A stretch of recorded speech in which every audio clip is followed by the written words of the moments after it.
Aleluia. Convido você a abrir sua Bíblia no livro de Êxodo, capítulo 2. Êxodo, capítulo 2. Versículos de 11 a 14. Êxodo 2, versos de 11 a 14.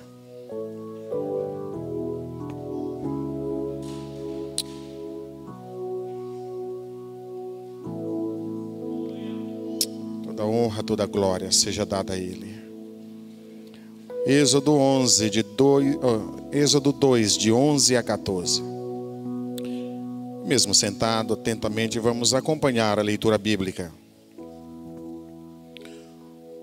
O texto diz: certo dia, sendo Moisés já adulto, foi ao lugar onde estavam os seus irmãos hebreus e descobriu como era pesado o trabalho que realizavam. Viu também um egípcio espancar um dos hebreus. Correu olhar para todos os lados e, não vendo ninguém, matou o egípcio e o escondeu na areia. No dia seguinte saiu e viu dois hebreus brigando. Então perguntou ao agressor: por que você está espancando o seu companheiro? O homem respondeu: quem o nomeou líder e juiz sobre nós?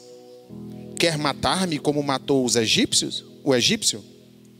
Moisés teve medo e pensou: com certeza tudo já foi descoberto. Quando o faraó soube disso, procurou matar Moisés, mas este fugiu e foi morar na terra de Midian. Ali assentou-se à beira de um poço.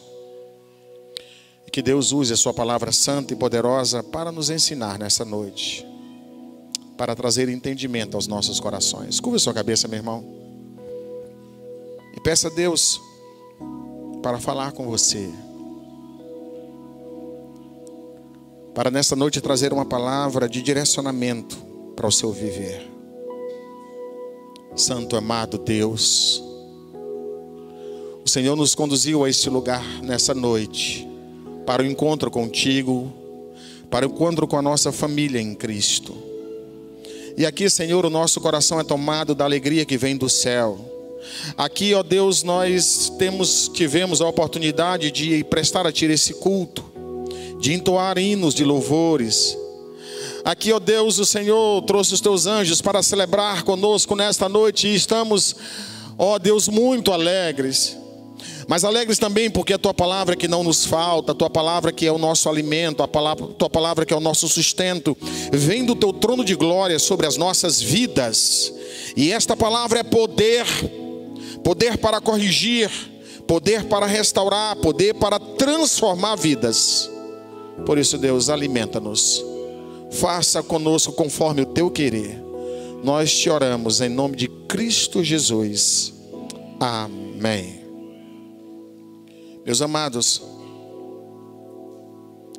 na vida nós passamos por muitas fases. Fases boas, fases ruins. Há momentos em que as duas coisas acontecem. Nós estamos vivendo uma fase boa em uma área da nossa vida e uma fase ruim em outra área da nossa existência. Quando a fase é boa, irmãos, parece que tudo dá certo. Todas as coisas convergem, tudo funciona bem. Quando a fase é boa, irmãos, até o emprego vem bater na nossa porta.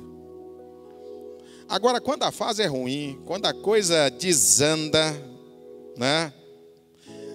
Aí parece que a lei de Murphy vem e começa a funcionar, né? E diz que quando há a possibilidade de dar errado, vai dar errado. Você está cozinhando ali, quando está no meio, o gás acaba e o dinheiro não tem. Você diz: meu Deus, com tanta hora. Quando a coisa está errada, você está na fila do caixa, está uma hora ali esperando. Quando vai chegando a tua vez, o caixa diz: ei, sistema fora do ar. E tu diz: meu Deus, tinha que ser na minha vez. Essas coisas acontecem, irmãos. Quando a fase não é boa, você olha para o lado e vê os amigos e começa a contar nos dedos e diz: rapaz, eu não tenho tantos amigos quanto imaginava. Eles vão ficando escassos. Eu tenho um amigo que ele passou uma fase tão ruim na vida, mas tão ruim na vida, irmãos, que que por último ele foi atropelado por uma bicicleta e foi parar no socorrão. Eu digo, rapaz, por uma bicicleta? Ele disse, pois é, a bicicleta quase me aleija. Eu queria usar isso para perguntar, você está passando por uma fase boa na vida? Como é que está a tua fase financeira? Está boa ou está ruim? Diz, eita, pastor, tinha que perguntar logo isso. Como é que está a fase na família? A família tem seus altos e baixos, mas a fase agora está bem, ajustado, a coisa desandou mesmo, está complicado. É uma briga atrás da outra, é uma confusão, quando mal resolve uma, já tem duas na vez. Como é que está o casamento? Como é que está a fase no casamento? Casamento tem fase, né? Tá bom ou tá ruim? Eu queria nessa noite usar o tempo que Deus nos permite para pensar um pouco isso, né, sobre isso. Sobre as fases da vida. As fases da vida. O texto que nós lemos fala sobre Moisés em um momento muito delicado da vida dele. Após viver uma fase muito boa, onde tudo parecia dar certo na vida de Moisés, uma fase de muita prosperidade, de muito sucesso, de muito glamour, onde Moisés estava em evidência, a coisa desandou na vida de Moisés. E Moisés vai passar por uma fase onde nada dava certo, ou pelo menos nada parecia dar certo. E nós vamos nessa noite aprender um pouco com o exemplo de Moisés a lidar com cada um desses momentos, dessas fases que vivemos na vida. É possível que você que entrou nesta noite, nesse santuário, não esteja passando por um momento bom em uma área da tua vida, onde você esteja se questionando por quê, por que estou passando por isso. E olhando para o exemplo de Moisés, nós vamos aprender a lidar com essas fases da vida. A primeira fase da vida de Moisés foi uma fase em que parecia que tudo dava certo. Parecia que tudo dava certo. Moisés viveu 120 anos. E o primeiro terço da vida de Moisés, os primeiros 40 anos da vida de Moisés, Moisés viveu como príncipe, em um lindo palácio. Moisés viveu e conviveu com a família mais próspera da época. Ele viveu no palácio do faraó, um homem muito poderoso. No meio daquela família importante, Moisés era um homem importante. Moisés era um homem bem-sucedido. Era alvo da admiração de muitos jovens, de muitos homens da sua época, que sonhavam sem nunca poder um dia desfrutar do privilégio que Moisés teve. Tinha as melhores acomodações, as melhores roupas, as joias, né, mais caras. E se considerava e vivia como um homem importante. É uma fase onde Moisés adquiriu muito conhecimento. Com certeza, ensinado pelos escribas da época, teve um privilégio em que uma minoria tinha, que era dominar o conhecimento, as ciências. Mas sabe qual é o maior problema de Moisés nessa fase em que tudo parecia dar certo? Moisés foi ficando cheio de si mesmo. Moisés foi ficando cada vez mais arrogante. É como se tudo que ele tinha fosse o suficiente, lhe bastava. Deus queria usar Moisés, mas Moisés não tinha espaço para Deus na vida dele. Deus queria acrescentar à vida de Moisés novos ensinamentos, ensinar-lhe sobre justiça, mas Moisés conseguia se ver tão justo que era capaz de aplicar a justiça ao seu modo, à sua maneira. Na fase em que a vida de Moisés era considerada muito boa, Moisés não sente falta de Deus. Você está passando por uma fase boa na vida? Tenha muito cuidado. Irmãos, existe uma doença que é muito comum e que atinge pessoas que estão passando por uma boa fase da vida. Elas vão ficando cheias de si mesmas. elas vão sendo tomadas por uma autossuficiência. É como se tudo que adquiriu, tudo que possui, tudo que está vivendo lhe fosse o necessário para viver bem. E vão fechando o coração para Deus, para o poder de Deus. Não sentem a necessidade de Deus. E o salmista, no Salmo 106, versículos de 13 a 11, ele descreve muito bem isso, porque essa era uma doença que o povo de Israel sofria. Quando Israel passava por uma fase boa na vida, parecia que tudo aquilo de bondade que Deus derramava sobre a vida deles era suficiente. Eles se apegavam à bênção de Deus e se esqueciam do Deus da bênção. No versículo 13 do capítulo 106 dos Salmos, o salmista, descrevendo esse comportamento do povo de Israel, diz: mas logo esqueceram o que Deus tinha feito e agiram sem esperar o seu conselho. No deserto, eles se deixaram levar pelos seus desejos e puseram Deus à prova. Então ele deu o que pediram, mas lhe mandou também uma doença terrível. Sabe, o povo agora está sendo abençoado, está passando por uma fase boa, está prosperando, e vão fechando o coração para os ensinamentos de Deus, porque estão cheios de si.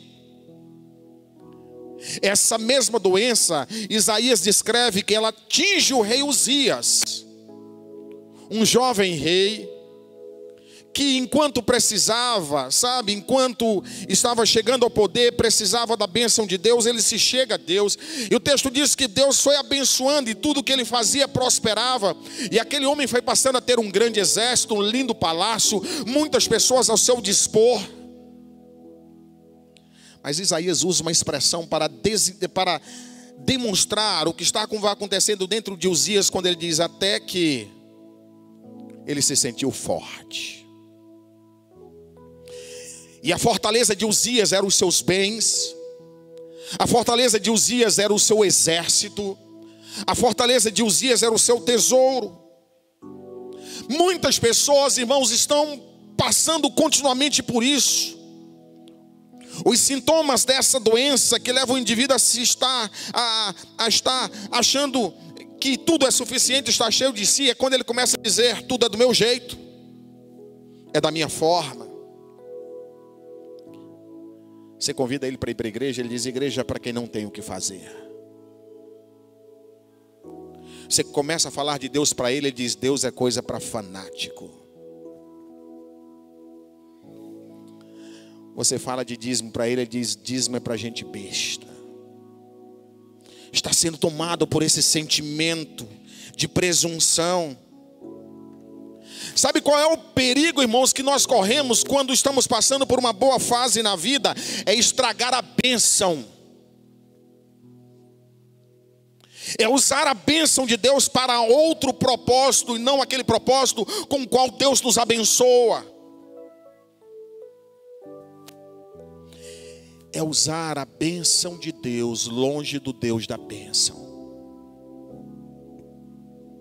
Alguns são abençoados, Deus vem, coloca a mão e abençoa, e daqui a pouco a pessoa vai pegar a bênção que Deus deu e vai usar longe de Deus. Esquece de Deus.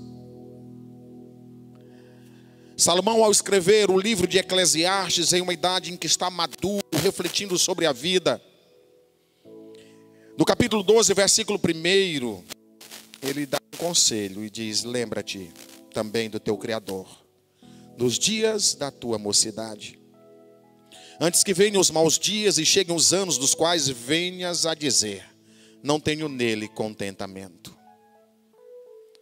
Salomão está olhando para o jovem, sabe, no auge da força, do vigor, mas percebe no coração que há esse sentimento de presunção, de estar cheio de si, de achar que tudo é suficiente, que há resposta para tudo. E Salomão está dizendo: filho, lembra-te de Deus. A coisa está boa para ti, lembra-te de Deus. Meu irmão, você está com saúde hoje, lembra-te de Deus. Porque eu vejo muitas pessoas que lembram de Deus quando estão enfermas, quando estão doentes, Quando recebe um diagnóstico ruim do médico, mas você hoje está com saúde, lembra-te de Deus. As coisas na tua casa estão melhorando, a família está se ajustando, lembra-te de Deus. Porque alguns só conseguem, irmãos, lembrar de Deus quando a situação já chegou a um ponto em que parece que não tem mais volta, onde tudo está desajustado, onde o casamento não tem mais jeito, aí ele corre para Deus. Você recebeu o teu salário, lembra-te de Deus.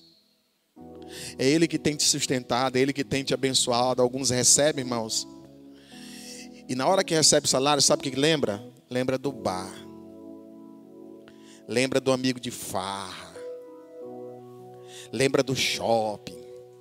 E sabe, parece que tudo aquilo ali é suficiente. Lembra-te de Deus, Ele é o teu provedor. Moisés estava passando por uma fase tão boa que não conseguia, irmãos, ele estava cheio de si. Mas chega um momento na vida de Moisés que a situação muda. E muda completamente. E Moisés vai viver uma segunda fase da vida dele, onde parecia que tudo dava errado. Parecia que tudo dava errado. Quando você encontra Moisés dos 40 aos 80 anos de vida, irmãos, quem conheceu Moisés do palácio, quem conheceu Moisés dono de si, cheio do conhecimento, quem conheceu aquele Moisés do auge lá vivendo no palácio do faraó, não reconhece Moisés. Moisés está vivendo como um homem pobre, que vivia na dependência dos outros. Moisés sai fugido do Egito, perseguido por Faraó, ameaçado de morte. E ele vai para o deserto. Ali ele constitui uma família, casa-se, tem esposa, filhos. Mas Moisés agora vive como pastor de ovelha, pastoreando o rebanho que nem era seu, era do seu sogro. Agora, irmãos, toda aquela empáfia, toda aquela arrogância, todo aquele conhecimento não funciona. Moisés vai aprender da forma mais difícil o significado da palavra renúncia. Porque alguns, enquanto estão vivendo uma fase boa na vida, não são capazes de renunciar a absolutamente nada. Moisés vai aprender da forma mais difícil o significado da palavra humildade. Porque alguns, irmãos, porque foram abençoados por Deus, embora não atribua a Deus aquilo que tem como bênção, parece que engoliram um poste, não se curva absolutamente nada. A mão de Deus vai pesando sobre Moisés, ele vai se curvando, aprendendo humildade da pior forma. É nessa fase que Moisés descobre que não era nada. Que não era nada, absolutamente nada. Mas é somente nesse momento que Moisés vai conhecer e reconhecer a necessidade que tinha de Deus. É só nesse momento que Moisés vai se voltar para Deus. Meus irmãos, lamentavelmente, esse é o retrato fiel de muitas pessoas que só descobrem Deus na necessidade, que só se voltam para Deus no tempo da escassez. É impressionante como alguns só se lembram de Deus quando tudo dá errado, quando quebra a cara, quando desperdiça tudo. Às vezes nós encontramos algumas pessoas que ostentam o que têm, exibem, sabe, o conhecimento, a habilidade, o talento com tanto entusiasmo, como se aquilo fosse suficiente, irmãos. Estão cheias de tudo aquilo. E eu vou dizer uma coisa para vocês: ninguém consegue estar cheio de Deus enquanto não se esvazia de si mesmo. enquanto não se esvazia dessas coisas mundanas, isso vai roubando o espaço de Deus na vida. Isso vai roubando o tempo de Deus para Deus. Isso vai, irmãos, ofuscando a necessidade que você tem de Deus. Moisés vai mudar radicalmente quando passa um tempo no deserto, debaixo daquele sol causticante, com tanta escassez. A sua melhor fase, irmãos, só virá depois que ele passa pela pobreza e pela prova do deserto. Algumas experiências que nós passamos na vida vão contribuindo para o nosso aprendizado, para o nosso amadurecimento, e as conquistas valiosas, verdadeiras, duradouras, só virão depois dessa experiência. Porque até então nós não conseguimos enxergar Deus, e nem o quanto precisamos dele. Talvez você esteja passando por uma fase ruim. Quem sabe pagando o preço por uma decisão que parecia certa, que hoje se manifestou equivocada. Mas ao invés de murmurar, de reclamar, muda a tua oração e começa a dizer: Deus, onde é que eu estou errando? O que não está de acordo com a tua vontade? O que o Senhor quer me ensinar com isso? Porque senão, irmãos, nós prolongamos essa fase desagradável.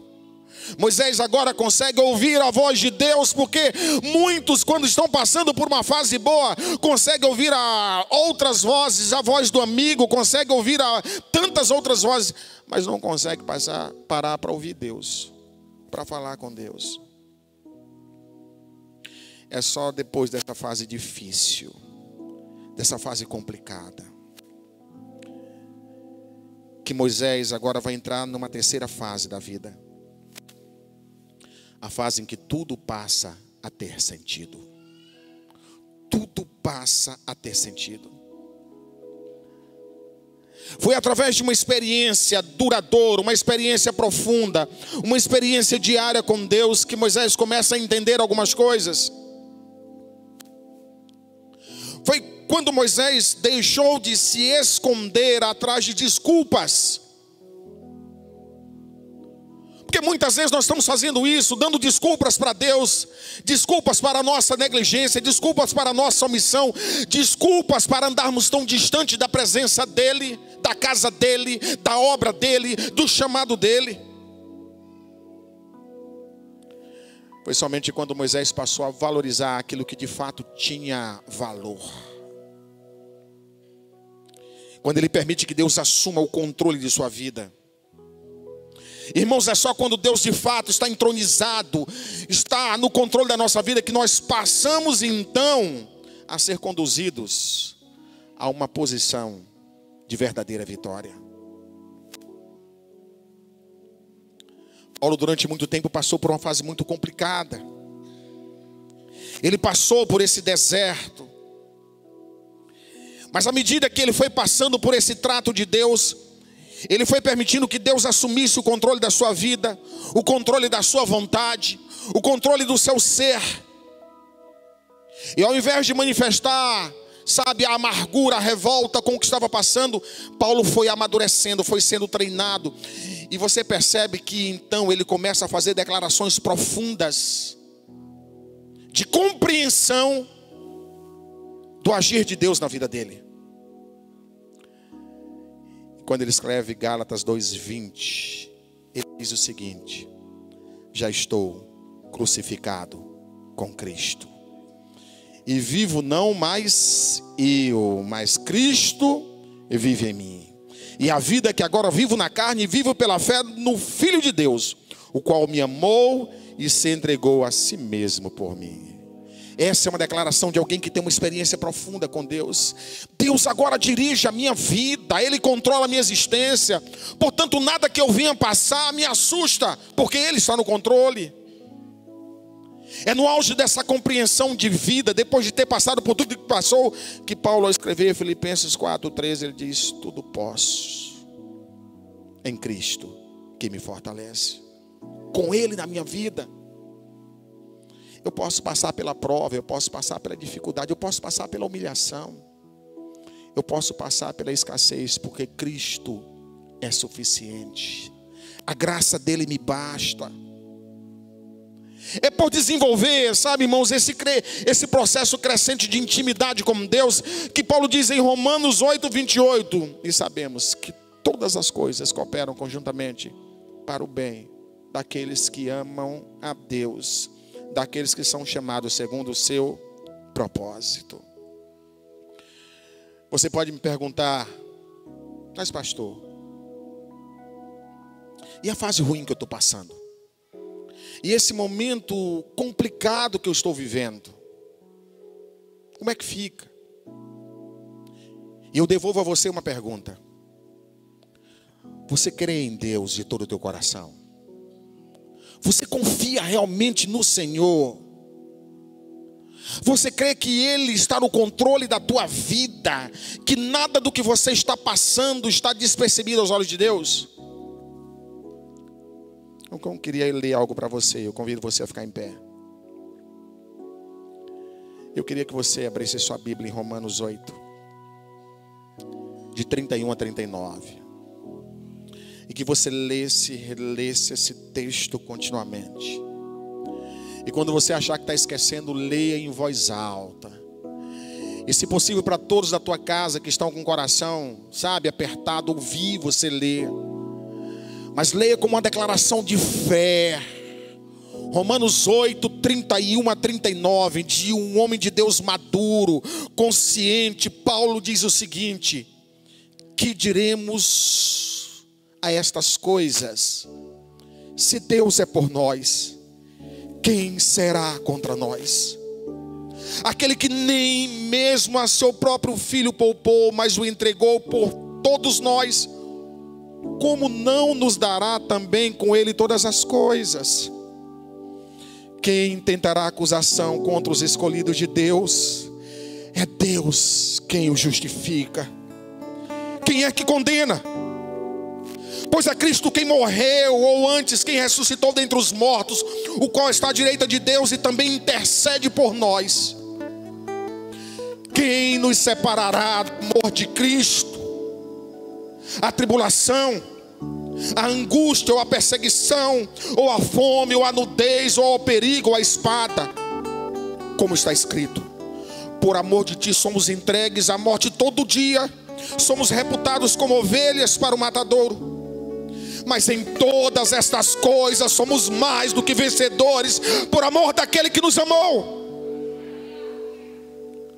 Porque eu estou bem certo que nem a morte, nem a vida, nem os anjos, nem os principados, nem as potestades, nem o presente, nem o porvir, nem a altura, nem a profundidade, nem alguma outra criatura nos poderá separar do amor de Deus que está em Cristo Jesus, nosso Senhor.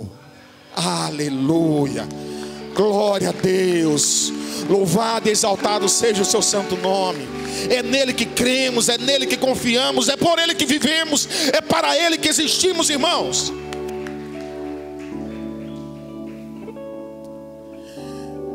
Irmãos, um dia eu me encontrava passando por uma fase tão difícil, mas tão difícil da minha vida, por um período tão prolongado. E eu lembro que estava cansado. Eu entrei no meu quarto, fechei a porta, sentei no chão e comecei a chorar. Eu chorava e eu dizia: Deus, até quando? Até quando? Até quando eu vou aguentar isso? Eu vou passar por isso? Até quando? E naquele momento eu senti o Espírito Santo de Deus acalmando meu coração, acalmando meu coração. E Deus dizendo: filho, vai passar. Vai passar. Vai passar. Irmãos, Mateus 24:35, Jesus diz: o céu e a terra hão de passar. Sabe a única coisa que não passa? A palavra do Senhor plantada no nosso coração. Essa permanece eternamente. E Deus tem falado ao teu coração todos os dias. Deus tem falado com amor, tem ministrado a tua palavra, a palavra santa. Creia no Senhor, confia no Senhor. Talvez a fase que você está vivendo não seja tão boa, não seja das melhores. Há algo muito ruim na tua vida, no teu lar. Há algo muito fora do lugar. Receba essa palavra nessa noite como uma prova do amor de Deus com você, do cuidado de Deus com você, do agir de Deus na tua vida. Receba esta palavra como uma declaração de Deus por você. Curva a tua cabeça e ore ao Senhor. Fale com Deus. Diga a Deus obrigado. Muito obrigado, muito obrigado. Muito obrigado. Obrigado pelo que o Senhor me deu, obrigado pelo que o Senhor não me deu. Se eu não tenho, Deus sabe todas as coisas.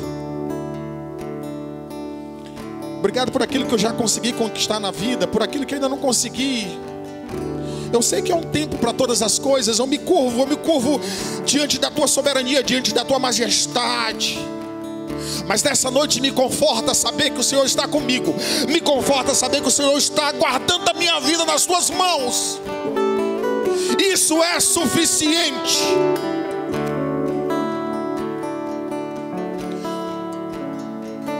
Diga: Deus, o mundo pode tirar muitas coisas, os meus erros pode me causar muitas perdas, mas o que eu poderia ganhar de mais excelente nessa vida eu já tenho, que é o teu Espírito Santo cravado na minha vida, que é a salvação que veio de maneira graciosa, de maneira bondosa dos altos céus, sem que eu merecesse. Isso ninguém, nada, absolutamente nada, ninguém me separa do meu Deus, ninguém me separa do meu Cristo, ninguém arranca o amor que Ele tem por mim. Isso é suficiente para o meu viver. Isso é suficiente para o meu existir. Isso me basta, isso me basta. As lutas, Deus, Tu vai me ajudando todos os dias. A de amanhã, Senhor, amanhã o Senhor vai me ajudar, como me ajudou ontem, como tem me ajudado continuamente. Glórias, pois, eternamente a Ti.